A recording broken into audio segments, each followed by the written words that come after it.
Good morning, Cempakans. Once again, you are in my home, and thank you very much for welcoming me into your homes. Well, it has been a tough almost 2 weeks now. We are in this restricted movement order where we have to stay at home. Last week, I mentioned about the capacity threshold of our medical services. You see, we do not want to overwhelm the medical services that is now in place in Malaysia. Once that breaks down, we'll be in big trouble. So the people working in the hospitals have told us they want to go to work. And in order for them to work, they want us to stay at home so that we will not spread the virus. So now, children, after almost 2 weeks now, there's so many things I want to share with you actually. So for this assembly, and this will be, I hope to do another one, but I think your holidays are coming up. But today, I'm going to show you a video. This is a song sang by one of our alumni, Jess Ibrahim. If you can remember, he was in Fame. He sang I Want to Big Magic, and it was really magical. So he has composed a song called Lost Paradise. Now I want you to listen to the song and think about what he has said in the song. You see, the name of the song is Paradise Lost. It says, if tomorrow comes, will there be another chance to do what we can do, to fill up time to say hello, or just to take that walk in the park, or listening to tunes, never mind if there's no rhythm or rhyme, because we've got no more time. And he went on talking about things that have happened. Now this song was actually, it's very intuitive of him. He composed this in 2009. You see, Jess Ibrahim was the, United Nations for Environment, UNEP, actually used him, or he actually participated as the icon to talk about climate change. And he has composed a lot of songs about climate change. And then he did this song 2009. At that time, there was a recession in America and all of the world affected and impacted many countries in the world. So he wrote this song and he composed this song. He said, pollution, revolution, man gone mad, poverty, calamity, man gone mad, politicians, lipstick, man gone mad. And he went on and on. I want you to listen to the song, and I'm going to also post the lyrics of the song, so maybe you can listen it several times and then ponder and reflect on it.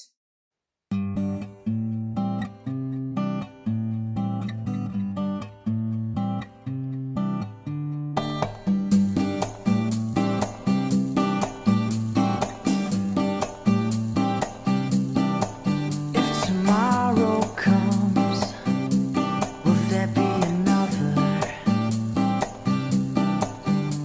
another chance to do what we can do, to fill up time, to say hello, or just to take that walk in the park, or listening to tunes. Never mind if there's no rhythm or rhyme, 'cause we have got not much time,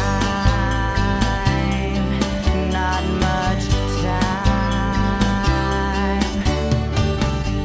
Pollution, revolution, man gone mad, poverty, calamity, man gone mad, politics and lipstick, man gone mad. It's so sad, well it's too bad if Paris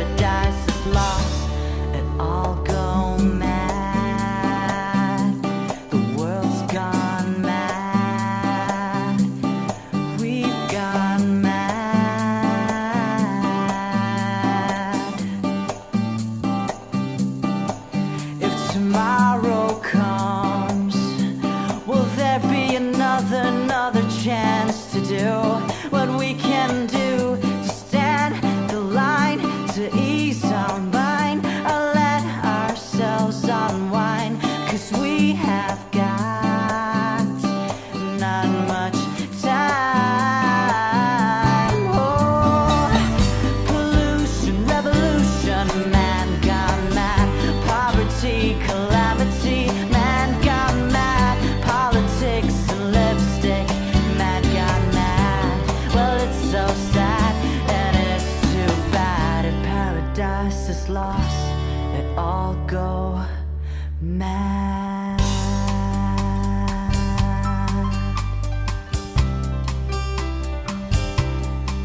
I keep asking the world, just give us a chance to make it right again, to live in paradise once again.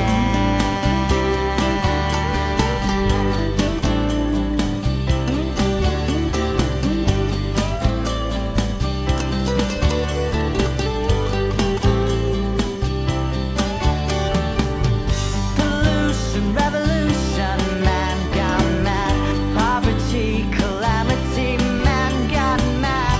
Politics and lipstick, man gone mad. It's so sad, well, it's too bad. If paradise is lost, it all go mad.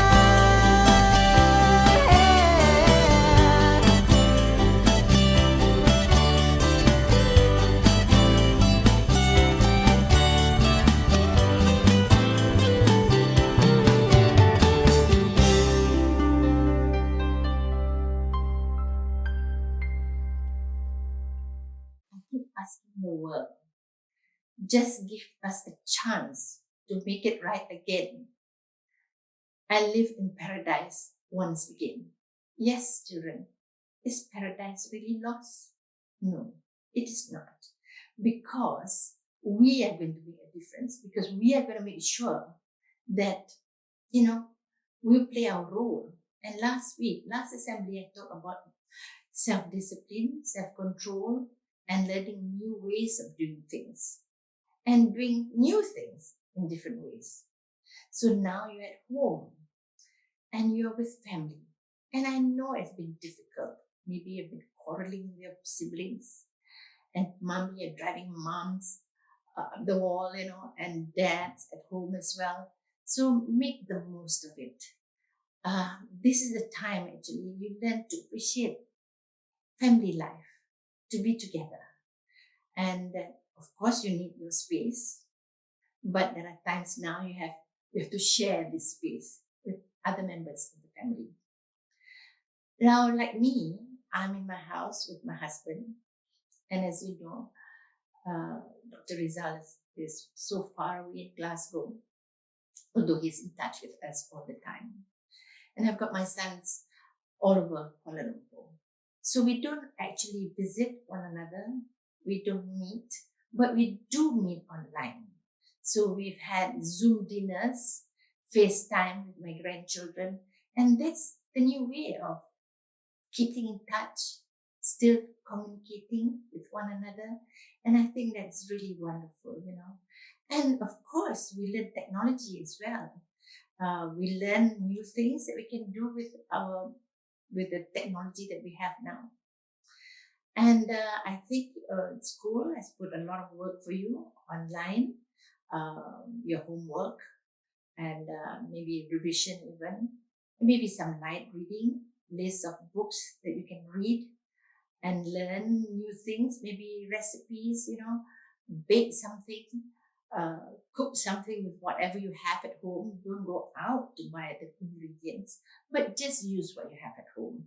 And who knows, it could be an award-winning dish. So try that. And I would be very happy if you could share on Schoology so that we can all try out your recipes.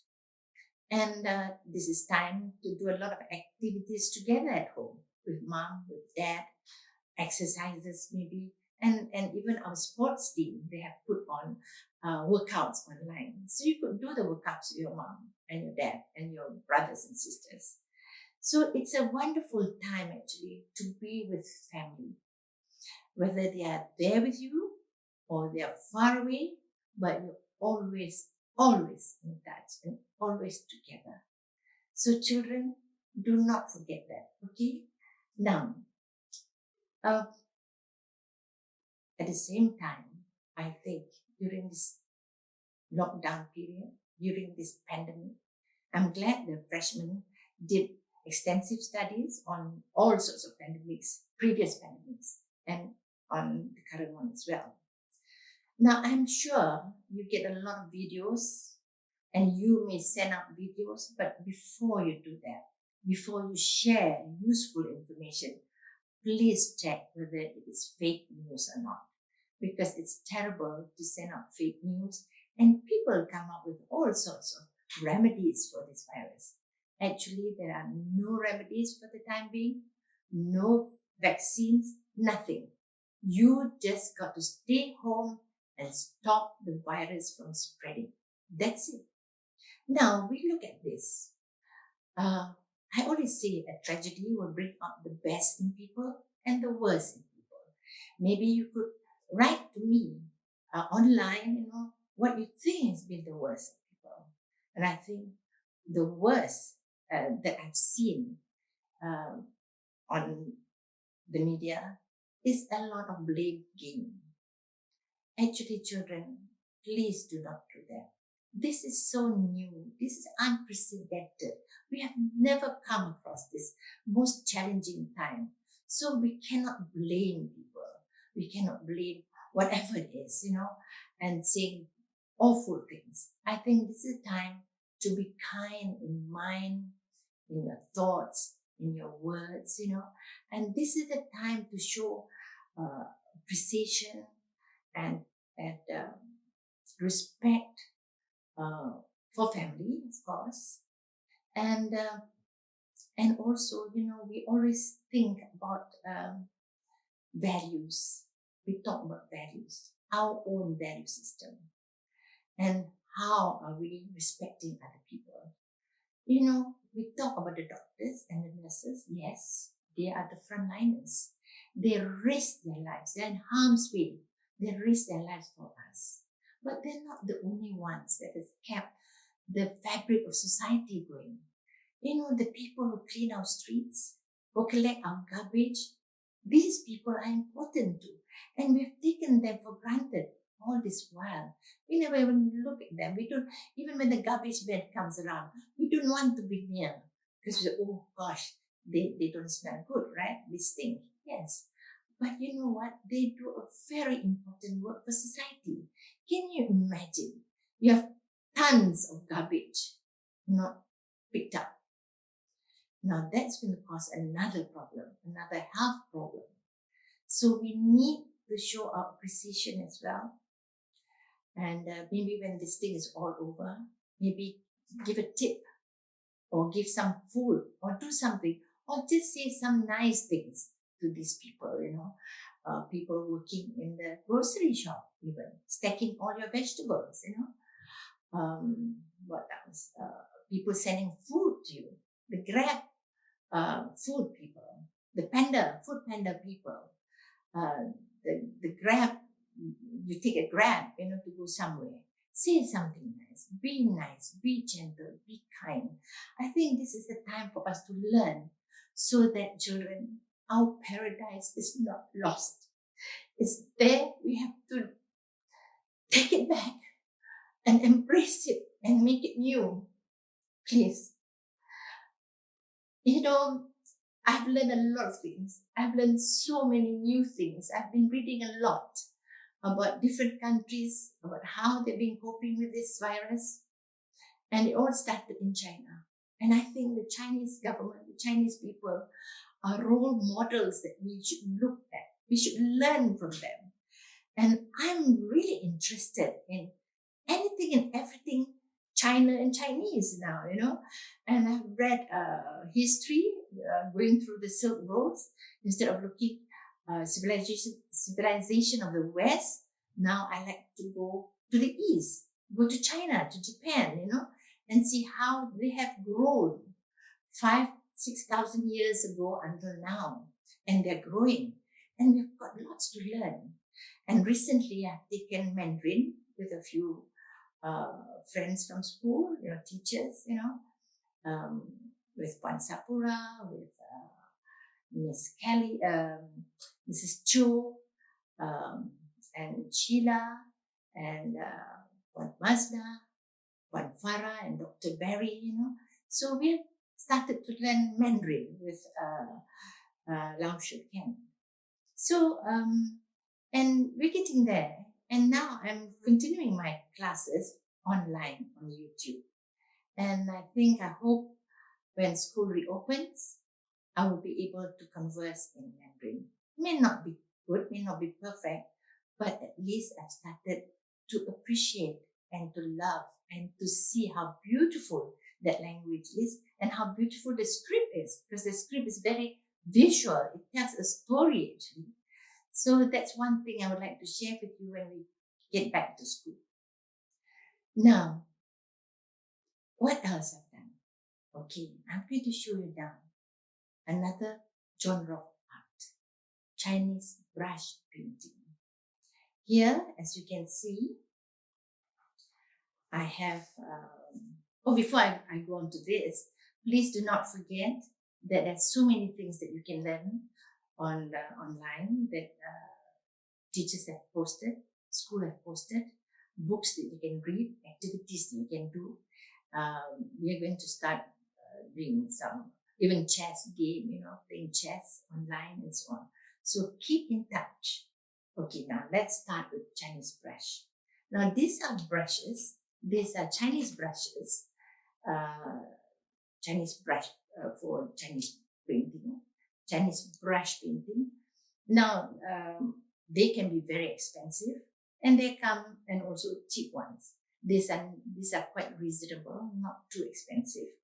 Now it's made of horse hair, that's very expensive, or baby's hair, because you see, it must be soft, and you have to dip it in water. You can see that I dip it in water, and then you get rid of the water. So this is a Chinese brush.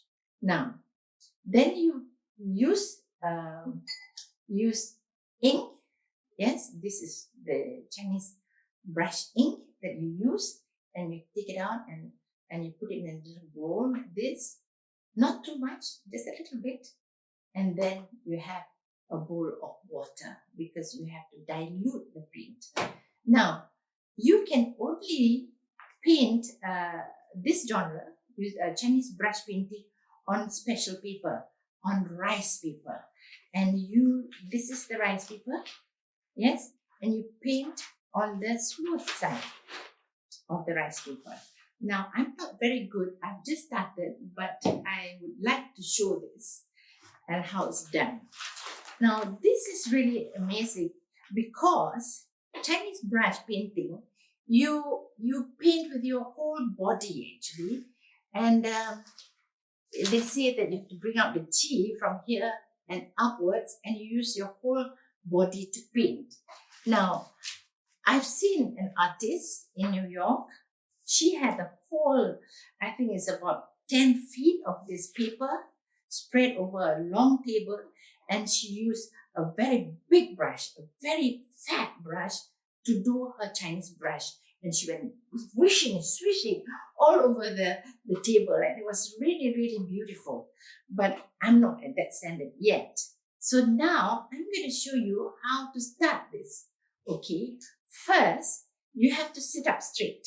Straight, yes, but take care of your posture.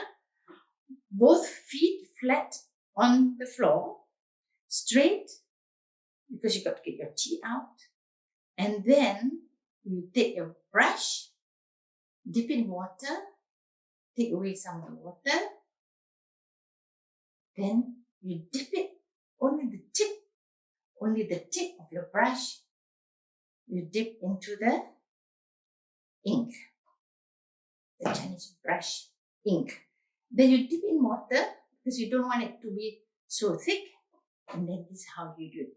How do you use the brush? You don't hold it like this, but you hold it like that, because you need to twist it as you glide through. Remember, what did I say? You paint with your whole arm. It's not your wrist, but it's your arm, your body actually. So it's very beautiful, So you do this kind of movement. And you can twirl it, you see? can do that again. You do another one. See, you can twirl it. And if you want to do the branches, the small branches, just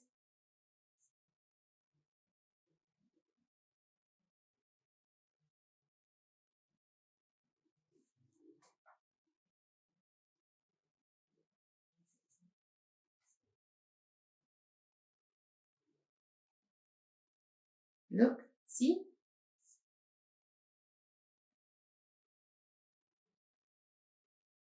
This is supposed to be orchids, small orchids, wild orchids.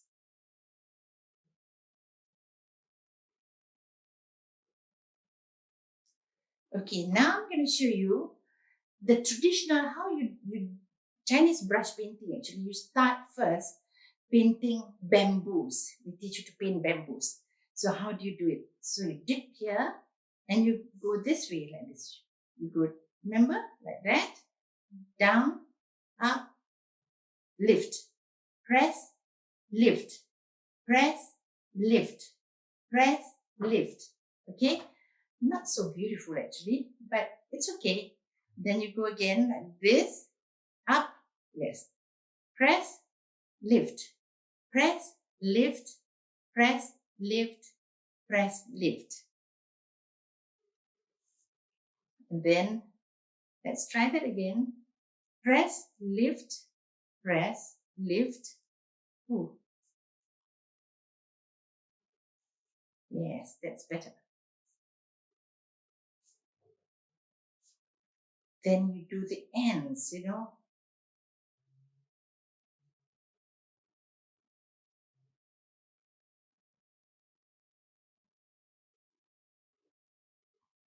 There. Then you can do the branches of the bamboo. Look.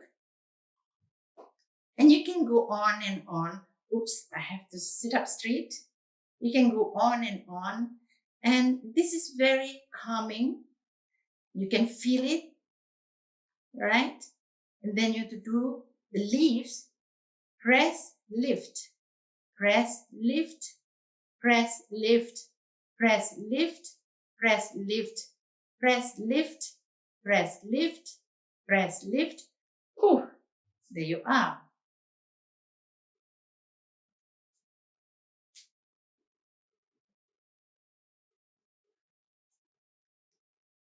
And you can do whatever you like, because, you know, I'm just starting and I'm not good at it actually, but it is something that you can do, something new that you can learn, and you go on and on like that. Oh, I'm enjoying it actually. Press, lift, press, lift. And the more you do this, you become better. You see? There, my bamboo is not too bad now, isn't it? Press, up, press, lift, press, lift, press, lift. You notice the brush? It doesn't bounce back. Then we can do the, you know, the notes of the bamboo. Yes. And again, you can do the leaves. Lift, twist, lift, twist. Twist, twist, twist, twist.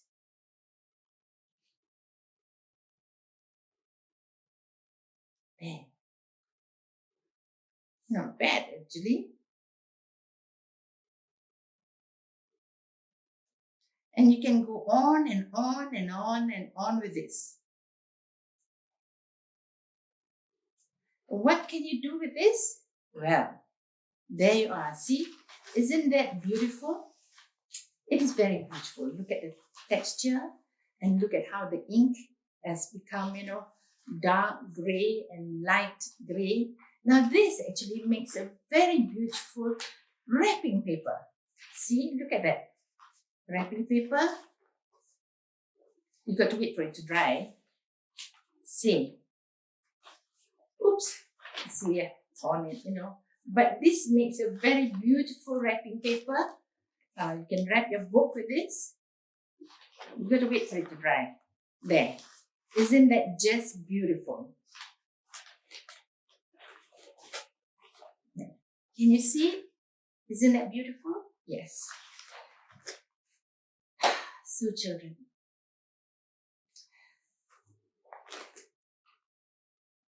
I'm so happy to be with you today. Now, parting words. Before we meet again, next assembly, I would like to say something. And these are parting words from Mr. Scott, actually. He said, it is a tradition in theatre to keep one single light on when the theatre is empty. This light is known as the ghost light.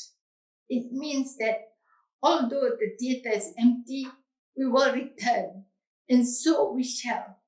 With that, Cempakans, take care, keep safe, because we want to return. We want to be together again in school, and we want to embrace that paradise.